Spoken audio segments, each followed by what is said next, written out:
these hospitals are great trauma centers. Okay, so if you're like critically injured, gunshot to the face or wherever else, car accident like a bad crash,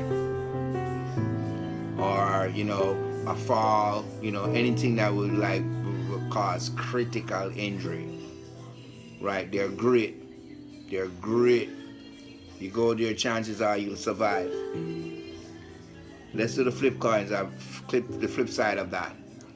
Let's say you're home and you're feeling a pain in your chest.